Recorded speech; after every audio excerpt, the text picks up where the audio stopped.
first and foremost, we're truly invested in everybody's personal rights and their privacy. That's what we live for. We live to support the Constitution of the United States, and that's what everybody wants to live by. And that's what we're here to do. So privacy, personal rights, top priority. We're not going to interfere with those. We're not going to interfere with people's livelihoods or negatively impact their commerce. So some of the counties that we're in, they were very concerned we're going to disrupt recreational activities.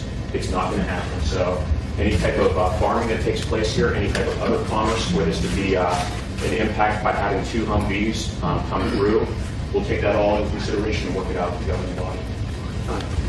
Question? Judge, in light of the people's, my name is Jim Dillon.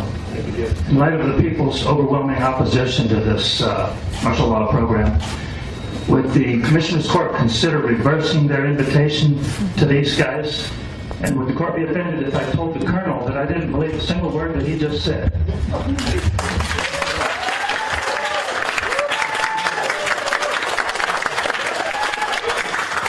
Thank you for your question. Will any part of this exercise be martial law? And is anybody getting paid, including the police or any elected officials? Okay, the first part of the question, Your Honor, no, it has nothing to do with martial law, period. We are Title 10 forces, not Title 32, nothing like that. No martial law in any way, shape, or form. We basically simply want to train the United States Special Operations Forces for future operations overseas. That's it. That's where we operate daily. Even right now, while we're all standing here, there are guys putting everything they've got into it against an enemy that is very determined to rid us off of this plan. And I'll just ask this the way it's written. When we have a federal government that cannot tell the truth, how do we know that what you're saying is true? I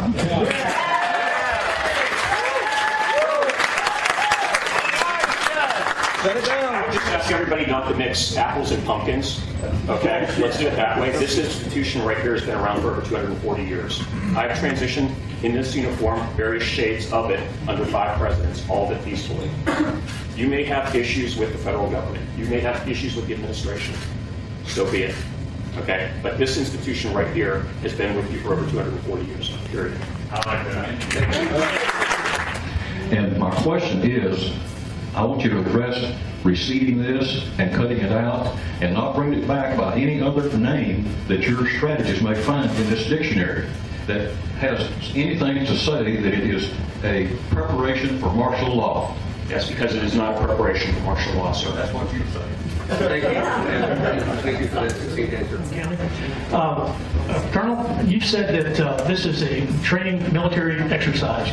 And this training entails unconventional warfare, which is guerrilla warfare training, which includes PSYOPs, psychological operations, which is a weapon. Psychological warfare is a weapon. And it appears that these PSYOPs are taking place right now. And psychological operations, being psychological warfare, that would be a weapon being used against citizens if you're talking about blending in, obtaining information, and all that sort of stuff. How do you respond to that, sir? One, there's not a PSYOP campaign going on associated with that. This is an information brief, and that has nothing to do with the private citizens in Castle County. So I wish you'd clarify the question because it sounded more like a statement in the end. The question is psychological operations, is it considered psychological warfare? Is it considered weaponry in your Army training? No, it's an operation. It's a line of operation, or correction, a line of effort at that point, not an operation. It's just the way that the effects are masked differently. So I'm not going to get into a strategy. Okay, well, I'm talking about intelligence gathering, on citizens. That's not going to occur with this training exercise. Thank you, sir. The question I have, and I just need to be clear on this. Now, you're going to have plainclothes people that are going to be blending in, right? On private property. On private property. So, you got a bunch of people out there that are acting like they don't know that they're blending in or something, or? It's part of the AAR process. So you're in the military, you know, they go back and they come in and say, hey, look, you did X, Y, and Z okay, but you didn't blend in well. Why didn't you blend in well?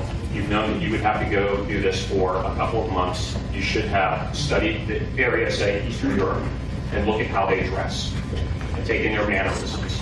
And you should have prepared for that. Okay, so you can guarantee us that I won't have to worry about the guy standing next to me being some kind of covert operation guy gathering information, that they'll come in later and pick everybody up? Okay. Thank you for your question. The gentleman here in the second row, black shirt. Sir, yes, sir. Everybody really, truly wants this to be something that it's not, and they're not embracing it. They really want this to be a greater conspiracy. And in reality, all we want to do is make sure that our guys are trained for combat overseas. That's it. The same kind of excuses Hitler used to take hold of Germany, too. My name is Daniel Duclue, and I'm a resident of Bastrop, Texas. I grew up here, and got a rich family military history, so thank you for your service. You said the Department of Homeland Security was not involved. However, they are a cabinet position. It's under the jurisdiction of the president, and you are also under the jurisdiction of the president.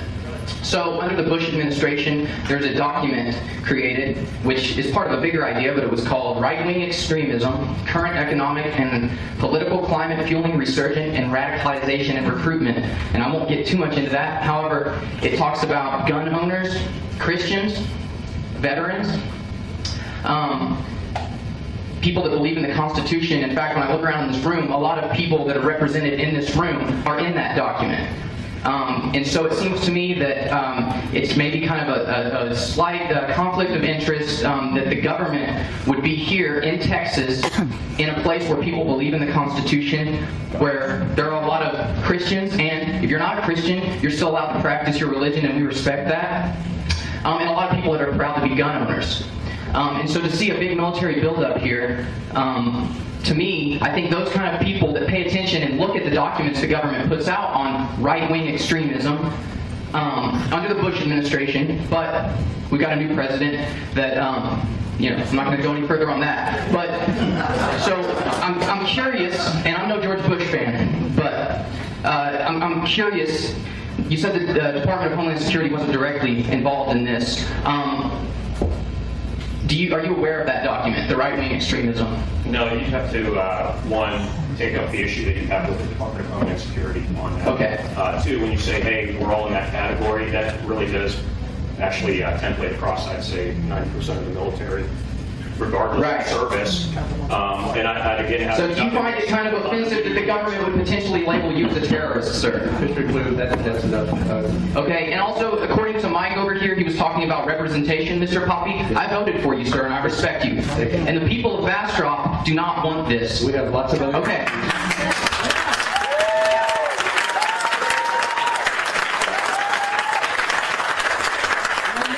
But I do have another question. You brought up the fact that you believe in supporting the Constitution. Why aren't you doing this job in Washington, D.C., where they don't believe in the Constitution instead of here?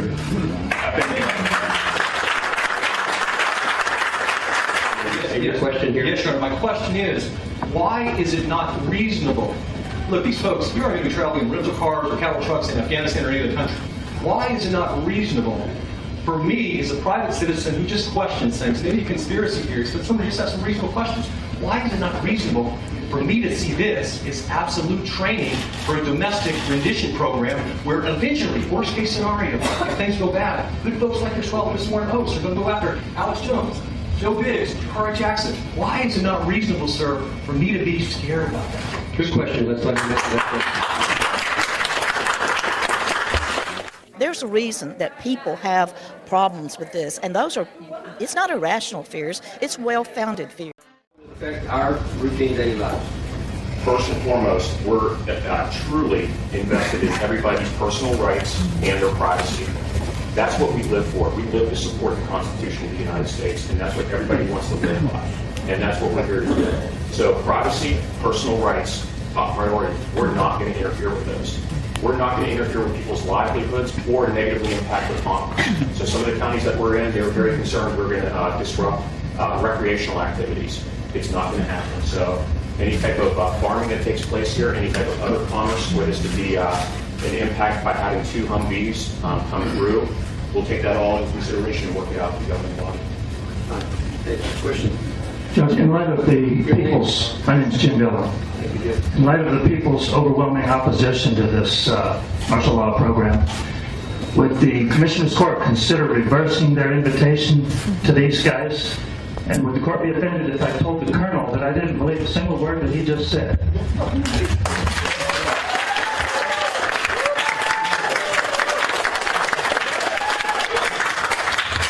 Will any part of this exercise be martial law? And is anybody getting paid?